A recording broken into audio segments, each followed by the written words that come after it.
ബംഗ്ലാദേശിലെ ഹിന്ദു, ബുദ്ധ, മറ്റ് ന്യൂനപക്ഷ വിഭാഗങ്ങൾക്കൊക്കെ സുരക്ഷ ഉറപ്പാക്കണമെന്നാണ് RSS ഇപ്പോൾ പറഞ്ഞിരിക്കുന്നത്. കഴിഞ്ഞ ദിവസം മോഡി ഇത് പറഞ്ഞു. ഹിന്ദു ഐക്യത വേദിയുടെ പേരിൽ വലിയ രീതിയിലുള്ള അതിന് ഐക്യദാർഢ്യമൊക്കെ അറിയിച്ചുകൊണ്ടുള്ള സമരങ്ങളൊക്കെ നടക്കുന്നുണ്ട്. ശരിക്കും ബംഗ്ലാദേശിലെ ഹിന്ദുക്കൾക്ക് എന്തെങ്കിലും സംഭവിക്കുന്നുണ്ടോ, അല്ലെങ്കിൽ മറ്റ് ന്യൂനപക്ഷങ്ങൾക്ക് എന്തെങ്കിലും സംഭവിക്കുന്നുണ്ടോ എന്നുള്ളൊരു ചോദ്യം ഉയരുന്നുണ്ട്. കാരണം നമ്മുടെ ഒരു ലെഫ്റ്റ് സർക്കിളുകളിലൊക്കെ ഈ ഒരു വിഷയം ഉന്നയിച്ചുകൊണ്ട് അവർ ഒരു രീതിയിലുമുള്ള കാര്യങ്ങളും ഒന്നും പറയുന്നില്ല. അല്ലെങ്കിൽ ഒരു ലെഫ്റ്റ് ചിന്താഗതിയൊക്കെ പിന്തുടരുന്ന ഒരാൾക്ക് അവിടെ ഹിന്ദുക്കൾക്കൊന്നും പറ്റുന്നില്ല എന്നായിരിക്കും അവരൊക്കെ കരുതുന്നുണ്ടാവുക. യഥാർത്ഥത്തിൽ ബംഗ്ലാദേശിൽ എന്താണ് ഹിന്ദുക്കൾക്ക് സംഭവിക്കുന്നത്?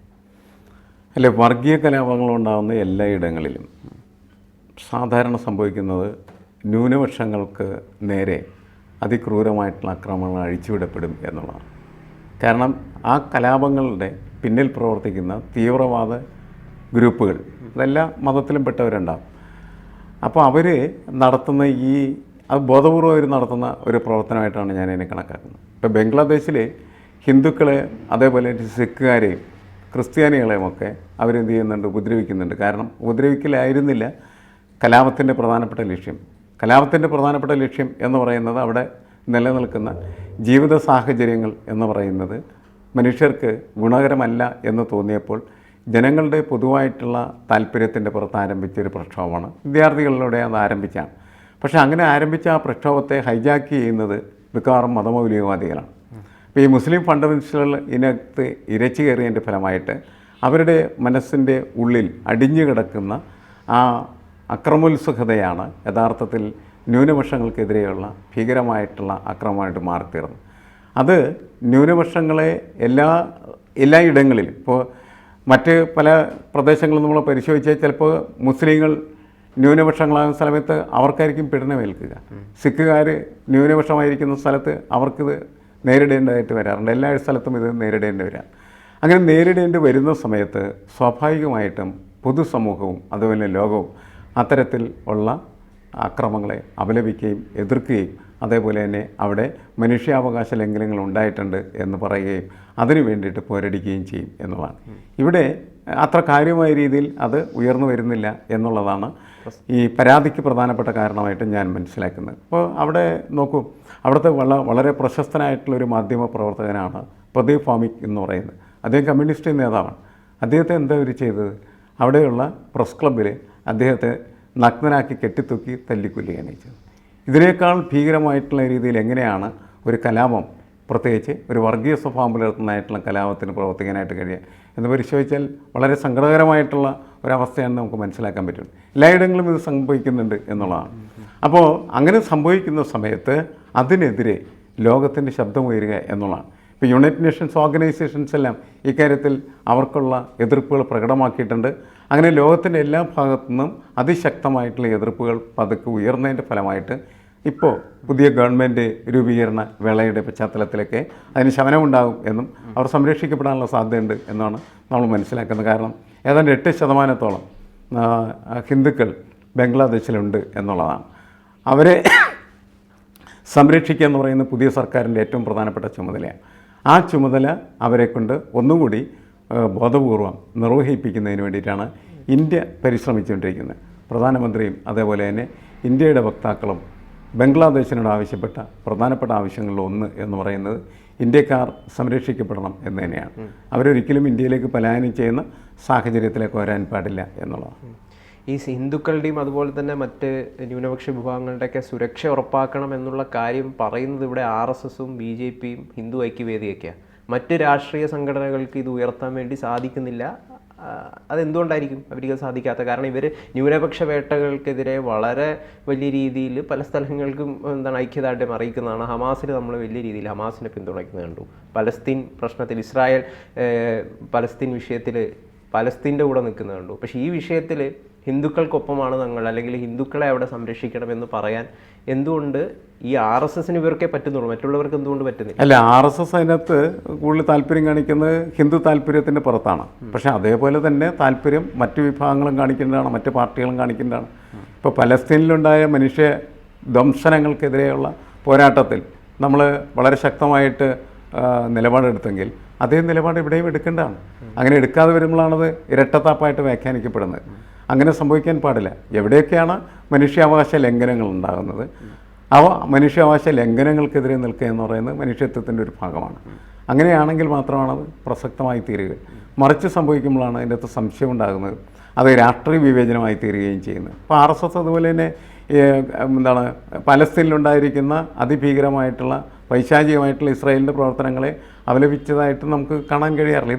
ഇതൊക്കെ ഓരോ സംഭവം ഇപ്പോൾ അത് ഇടതുപക്ഷം ഇവിടെ ഉള്ള ഈ ബംഗ്ലാദേശിൽ സംഭവിക്കുന്നതായിട്ടുള്ള ഈ പ്രശ്നങ്ങളിൽ അത്തരത്തിൽ അപലീനീയമായിട്ടുള്ള നിലപാട് എടുക്കാത്തത് എന്ന് പറഞ്ഞിട്ടുണ്ടെങ്കിൽ തീർച്ചയായിട്ടും അത് ഇരട്ടത്താപ്പിൻ്റെ പ്രശ്നമായി തീരുകയാണ്. രാഷ്ട്രീയമാണതൊക്കെ. അങ്ങനെ രാഷ്ട്രീയത്തിലേക്ക് കാര്യങ്ങൾ പോകാനായിട്ട് പാടില്ല എന്നുള്ളതാണ്. ഓരോരുത്തരുടെയും താല്പര്യങ്ങൾക്കനുസരിച്ച് അല്ല ലോകത്തിൻ്റെ ധാർമ്മികത നിലനിൽക്കും. ലോകത്തിൻ്റെ ധാർമ്മികതയ്ക്ക് ഒരു പൊതു സ്വഭാവമാണ്. ആ പൊതു സ്വഭാവത്തിനനുസരിച്ച് രണ്ടുപേരും പ്രവർത്തിക്കേണ്ട. ഇപ്പോൾ ബംഗ്ലാദേശിൽ ഇന്ത്യക്കാർ അനുഭവിക്കുന്നത് ഹിന്ദുക്കൾ മാത്രമല്ല, അല്ലാത്ത പലരുമൊക്കെ ഉണ്ട്. ബുദ്ധരുണ്ട്, സിഖുകാരുണ്ട്, ക്രിസ്ത്യൻസുണ്ട്, അങ്ങനെ എല്ലാവരും ഉണ്ട്. അവർക്കൊക്കെ അങ്ങനെ പീഡനങ്ങൾ ഏൽക്കുമ്പോൾ അതിനെതിരെ സ്വാഭാവികമായിട്ടും നമ്മൾ പൊട്ടിത്തെറിക്കുക തന്നെയാണ് ചെയ്യേണ്ടത് ശരിക്കും പറഞ്ഞില്ല. പക്ഷേ അത് സംഭവിക്കാതെ പോകുന്നത് ഈ നമ്മുടെ രാജ്യത്ത് നിലനിൽക്കുന്ന രാഷ്ട്രീയ വിഭജനത്തിൻ്റെ ഭാഗമായിട്ട് സംഭവിക്കുന്ന ഒരു പ്രശ്നമാണ് എന്നാണ് എനിക്ക് തോന്നുന്നത്. അത് പാടില്ല ശരിക്കും. അത് ശരിക്കും ചരിത്രപരമായിട്ട് എന്തായിരിക്കും അതിന് പിന്നിലൊരു കാരണം? അതായത് ഇപ്പോൾ നമ്മളിപ്പോൾ കാശ്മീരിലെ പണ്ഡിറ്റുകളുടെ വിഷയം വരുമ്പോഴും നമ്മൾ അവർക്ക് വേണ്ടിയിട്ട് സംസാരിക്കാത്ത ഒരു രാഷ്ട്രീയ കക്ഷി, അങ്ങനെ ഒരു സെലക്റ്റീവ് ആയിട്ടുള്ള ഒരു ഉദാഹരണം. സെലക്റ്റീവ് പാടില്ല. സെലക്ടിവിറ്റി എന്ന് പറയുന്നത് സെപ്പറേറ്റിസത്തിൻ്റെ ഭാഗമാണ്. അത് എല്ലാവരും കാണിക്കുന്നുണ്ട്, മനസ്സിലായി. അത് എല്ലാവരും ഉപേക്ഷിക്കണം എന്നുള്ള അഭിപ്രായക്കാരാണ്.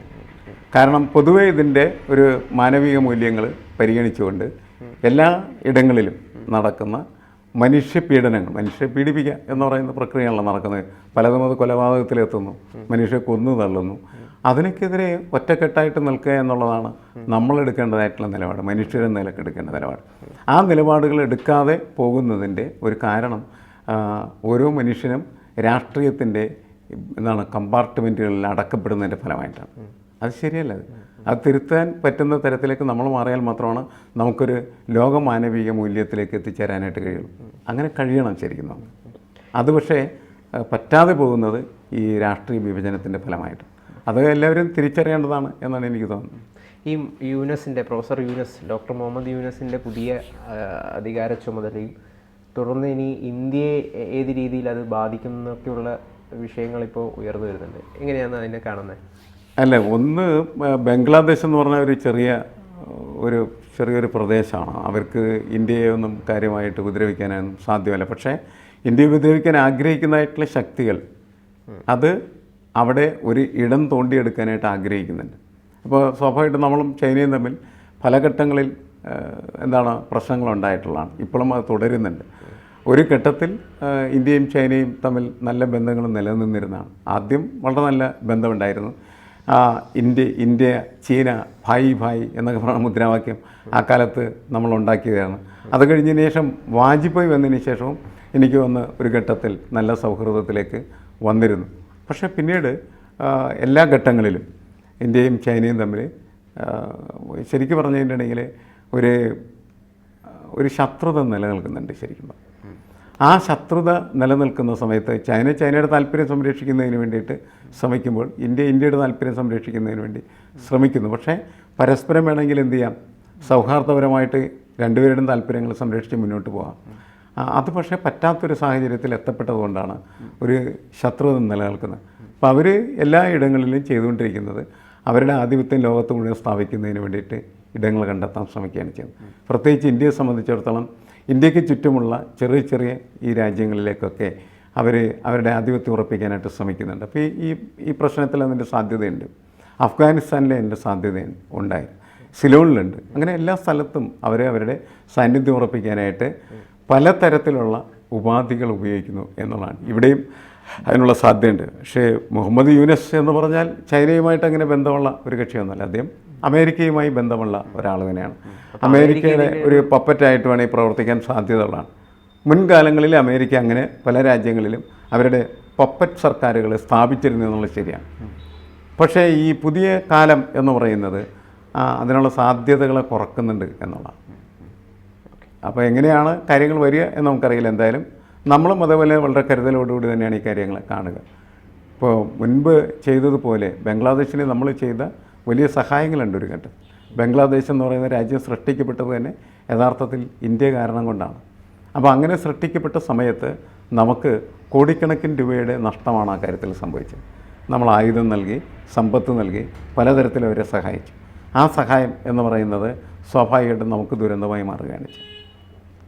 ഇനി അങ്ങനെ സഹായിക്കാനായിട്ട് ഇന്ത്യ തയ്യാറാവും എന്ന് ഞാൻ കരുതുന്നില്ല.